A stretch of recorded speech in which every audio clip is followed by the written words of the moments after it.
Break के बाद आपका स्वागत है। और अखाड़ा परिषद के अध्यक्ष हैं महंत रविंद्रपुरी। उनसे बातचीत की है हमारे संवाददाता ने, उन्होंने क्या कुछ कहा जरा सुनिए आप। जो माताएं बहनें हमारी स्नान के लिए जा रही थी उनको दबाने लग गई है, उनसे धक्का मुक्की हो गई है। धक्का मुक्की होने के पश्चात जो अप्रिय घटना घटी वो घट गई। तो कहने का तात्पर्य है कि कोई षड्यंत्र हुआ है। और आपने देखा होगा जब हम लोग प्रयागराज में आए थे हमें बदनाम करने का पूरा प्रयास किया गया। ये भी कहा कि जो गंगा जी का जल है दूषित है। ये भी इन्होंने कहा ये जितने भी साधु है नकली है। ये भी कहा ये जितनी भूमि है वक्फ बोर्ड की है। जितनी मुंह उतनी बातें। और आपने देखा होगा उसके पश्चात क्या किया, जितने हमारे विरोधी लोग थे सब ने यूट्यूबर यहाँ भेजे और यूट्यूबर ने ऐसा हल्ला मचाया कि ये सब जो कुंभ का मेला फर्जी मेला है। ऐसे ऐसे लोगों को दिखाया जो सनातन के विरोध में थे।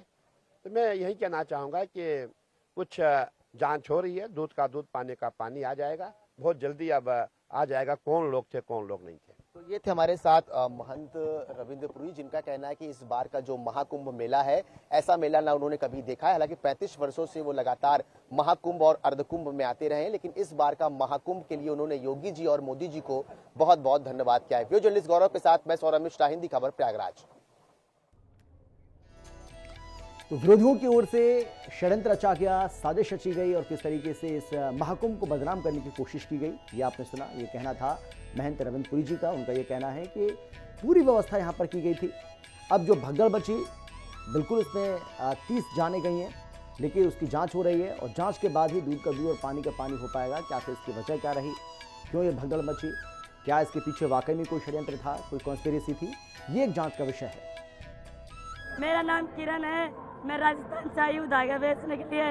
इधर हमको अच्छा लगा है, लेट की व्यवस्था, बाथरूम की व्यवस्था, साफ सफाई की व्यवस्था बहुत अच्छी है। इधर बहुत अच्छा लगा महाकुंभ में और हमारी व्यवस्था भी बढ़िया है।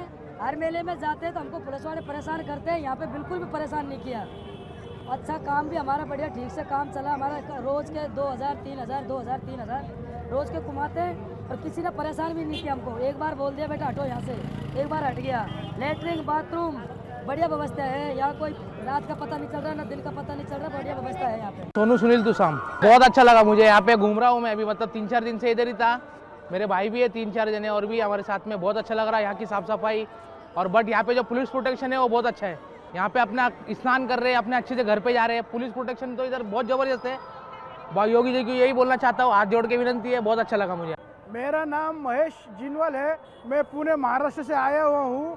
और यहाँ पे जो मैंने देखा, जो पुलिस प्रोटेक्शन जो देखा है मैंने यहाँ पे, और पुलिस का जो प्यार, जो जनता, जो श्रद्धालुओं के लिए जो प्यार है पुलिस का, वो वाकई काबिल तारीफ है। पहली बार देखा है मैंने। जो अभी किसी भी पुलिस वाले से कोई भी पूछो पता तो ऐसे बताते हैं जैसे समझो उनके घर के हैं हम लोग। महाकुंभ 2025 में 13 अखाड़े अब अपनी विदाई कर रहे हैं। 14 दिसंबर को सबसे पहले जूना अखाड़े ने छावनी प्रवेश किया था और इसी के चलते महाकुंभ में धीरे धीरे सारे अखाड़ों ने छावनी प्रवेश किया। महाकुंभ 2025 3 अमृत स्नान के बाद अब अखाड़े अपनी विदाई की तैयारी कर रहे हैं। महाकुंभ 2025 की शुरुआत 13 जनवरी के पौष पूर्णिमा पर्व से शुरू हुई थी और अब धीरे धीरे महाकुंभ अपने समापन की ओर पहुंच रहा है।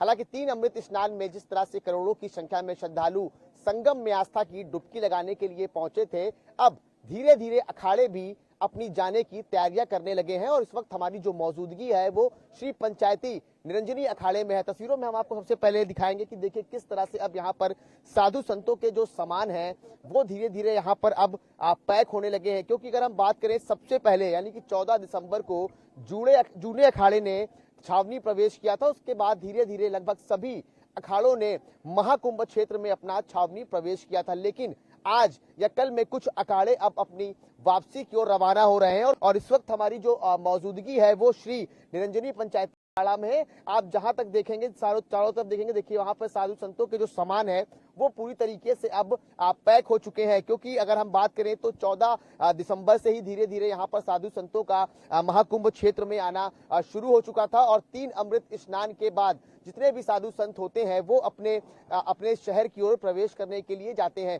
हालांकि नागा सन्यासी जो हैं वो कल जाएंगे और कुछ अखाड़े यहाँ पर अभी रुकेंगे, जिनकी जाने की जो निर्धारित सीमा है वो 12 तारीख तय की गई है। तो कुल मिलाकर आप देख सकते हैं कि यहाँ पर पहले जो नागा साधु बैठा करते थे वो यहाँ पर अब स्थान पूरी तरीके से खाली हो चुका है, क्योंकि धीरे धीरे अब सारे साधु संत हैं वो जो काशी की ओर प्रस्थान करेंगे और काशी में लगभग 1 महीना रुकेंगे और 1 महीना वहां पर होली के बाद जितने भी साधु संत हैं वो सीधे हरिद्वार की ओर रवाना हो जाएंगे, क्योंकि महाकुंभ का आयोजन 13 जनवरी से हुआ था और धीरे धीरे महाकुंभ का अब समापन 26 फरवरी तक चलेगा। उसके चलते अब धीरे धीरे साधु संत भी अपने नगर जाने की तैयारियों में जुट गए हैं।